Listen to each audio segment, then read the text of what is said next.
It isn't easy. It's not easy at all. It's not easy knowing if in a given moment in my life, in our life, it's not easy knowing if at any given moment the things that arise inside of us when we are in relationship with others are based on fear or based on love. It's not easy to know that. There's no crystal ball, no therapist, no Enneagram or astrology chart. There isn't a rabbinical text necessarily that will point out how to work with difficult feelings, difficult emotions that arise for us. One of which is jealousy. Hakin'ah, hata'ava ve'akavod motzi et adam min ha'olam. In our ethical tradition, jealousy or envy is one of those feelings that removes us from the world. It takes us out. We can be beside ourselves with competition, a feeling that someone else has something that really belongs to me or you, or it's not easy. It's not easy at all. Another feeling that I think is something that all of us struggle with is a feeling sometimes of whether or not we're on the inside or on the outside of something. Anybody ever have that? Whether or not we're actually on the inside or on the outside, where do we belong in relationship? Is our reason for being on the outside because really we want to stand out on the inside? Or maybe our reason for being on the inside is so that we can stand out on the outside? What motivates us to be on any particular side of anything? Where is our place? What belongs to us? They're all wrapped together in one cluster of associations that could be spoken of as a religious question, but really it's an existential, humanist question. It's kind of me and you. And in a society, I don't know if you ever get this, where constantly we're being reminded that other people have things that we should want or have. I don't know if anybody has this ever. A feeling of chisaron, of I'm lacking something. And that when we look outside, we gauge what it is that we should have or what should be a part of where we are by what we see others having. Feels to me like a universal issue. Feels to me like something that is a struggle, something that is unclear, needs birur, needs to be clarified. And the Torah comes along in chapter 32 tomorrow morning in the book of Numbers and gives us some really good advice. A really interesting case study in exactly this issue, known as the story of the Transjordanian tribes. The Torah tells us in chapter 32, as the 4 books of Moses come to a close, meaning that the 5 books of Moses are really 4 books plus a repetition in the 5th book. So as the 4th book closes, we're basically at the end of the Torah, and whenever you come to the end of something, you want really to make something stick and give a kind of really important essence. So at the end of the Torah tomorrow morning, as it were, as the 4th book of the Bible will be closed, we have a double portion called Matot Masa'eh, which means tribal sticks and journeys. It's a story about tribes. It's talking kind of like who will inherit what part of the promised land. If you need a kind of refresher now, maybe your first time in a shul in a long time, or a church, shul, ever, maybe. The Israelites have been promised through Abraham a certain piece of property. It takes from Aver HaYarden, from over the side of the Jordan River. The Israelites are on the move.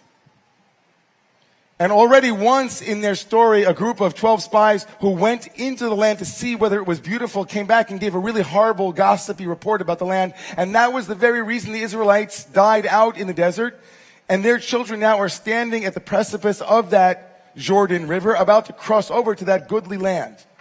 And all of a sudden, out of nowhere, as the Torah is coming to a close, I know you're excited, because so am I, clearly. 2.5 tribes, 2.5 tribes step forward and say, you know what, we have a lot of cattle. And this little area over here that's not quite the promised land, that's kind of a good place for us.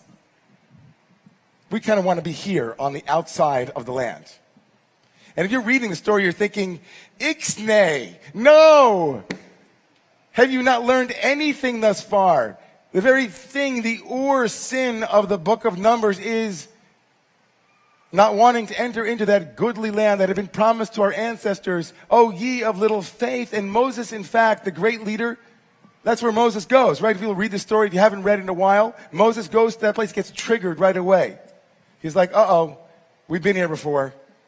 And he actually rebukes the 2.5 tribes and says, wait a second. Are you guys repeating that sin that your ancestors had already committed? Are you repeating that sin? Is that what you're doing? Are you telling me that you don't want to go into the promised land? You want to just set up shop here on the outside of the promised land because you have a lot of cattle? In fact, many rabbinic commentators read this story as a rebuke. These 2 tribes were interested more in money than they were in spirituality, says one midrash. No, these 2 tribes were focused on capitalism. They were interested in what it would take to feed their insatiable need for more cattle. So Moses gets triggered and he tells them, wait a second, are you going there? And they say something very powerful. They say, no. We're not afraid of the promised land. In fact, we will go into the promised land. We will go first. We will actually go armed. We'll lead the fight into the promised land. We ourselves will go into the promised land. But you know something, Moses? What's motivating us is not fear. What's motivating us is not a sense of what should belong to us based upon what has been given already, but we are motivated by a very simple, deep expression of our individual karma. This is where we belong.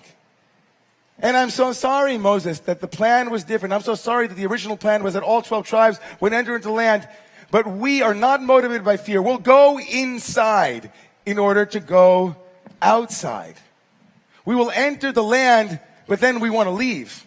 Because that's not our place. That's not what was promised to us. We have a different inheritance. Man, I can feel this as a parent. I can feel this story as a parent, a child coming to parent and say, I know you thought that I was going to be like you and be a lawyer or doctor or rabbi.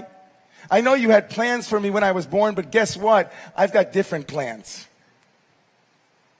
You see, the inheritance that you had for me is not my inheritance. It's not my chelik. It's not what belongs to me, said the 2.5 tribes. And guess what happens?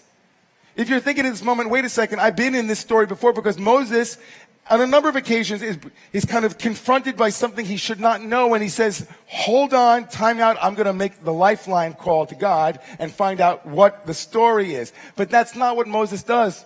If you read the story, Moses knows right away that as soon as they said that they would go into the Holy Land, that they weren't motivated by fear, but they were motivated by love. Love makes room. Love makes room. The Torah ends its own tale with a story of someone who came along, and without Moses needing to be mediated by God, they asked for a different portion, an individual portion within a tribal culture, something unheard of, and that love makes room. Unmotivated by jealousy, but connected to a deep sense of where they belong. They're not looking at anybody else's plate or anybody else's suburban setup. They know where they are. And when I read the story, I'll tell you something, it reminded me of a deep Kabbalistic teaching that each and every one of Romemu and others should know about. You've heard of it before. It's the notion of the sparks of holy light that are trapped all around the world. In the 16th century, there was a great Kabbalist named Isaac Luria. And he said that the world was created not in the way that you think it was created in the book of Genesis in the first chapter. No, it was created by a great cataclysmic moment where God made room for the world, and then the world couldn't hold God's light, and the world shattered, and everywhere you go, there are shards of light trapped in what he called klipot. And here's the upshot of all this. He said, the Ari, that wherever you go, whether you're eating or traveling, working, playing, making love, making music, you are redeeming sparks of holiness that you alone can redeem. No one else will have the exact objects that you have in your life, said the Ari. No one else will have the exact people in your life, the partners in your life, the lovers in your life, the synagogue in your life, the church in your life, the mosque in your life, the music in your life. None of that will belong to anyone else but you, because only you can redeem what you can redeem. This amazing theory is an anti-jealousy theory. It is the great antidote to envy, my friends. What someone else has doesn't belong to you. It wasn't meant for you. What those other 9.5 tribes had coming to them was unique to them. Because love makes room. Love makes room. And what belongs to you was destined for you. With that in mind, it's a very powerful image for me. It's a very powerful image for all of us to imagine that the things in our life, the people in our life, are part of this redemption of sparks, this achuzah, this inheritance that belongs to you and to you and to you. And whenever we look out, we say, wow, blessed is the one who gave me my chelek in this world, my portion, my inheritance. With what I have inherited, I can out-herit. I can then step outside and say, here is where I belong. And Moshe got that. He said, you weren't motivated by fear. You're going to go inside the land and fight for us. You're going to be on the inside. Imagine this notion writ large in a Jewish community right now that is rife with conversations about interfaith marriage, rife with conversations about who is in the right position to speak on behalf of Judaism. Imagine everyone standing up and saying, if you're in, then you can also be out. If you're inside the conversation and you've shown us that you're not motivated by fear but by love, then you are in the conversation. And regardless of whether or not you step out of line sociologically, whatever it might be, I feel deeply that you are speaking your chelek, your inheritance is true. And so I won't exclude you, I want to include you. This, my friends, in my personal opinion, is the deepest Torah that our tradition wants us to know. That each and every one of us has a unique moment.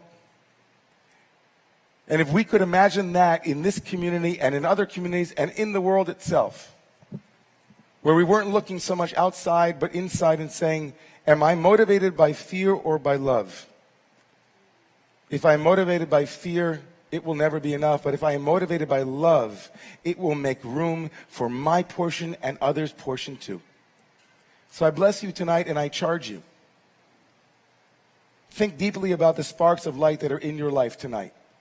Think deeply about the people that are in your life and the places that are in your life and the objects that are in your life, and ask yourself a very simple question. Could it possibly be that nothing that anyone has, nothing anyone else has been gifted with or been charged with is absolutely connected to you at all in terms of what you are meant to do? Could it be? And what would happen if we were to sever that thought net? What Mark has is not mine. What Josh has is not mine. What this person has is not mine. What is mine? And then tell somebody what is yours. Tell somebody at dinner. Tell somebody you haven't told them what is your unique chelek.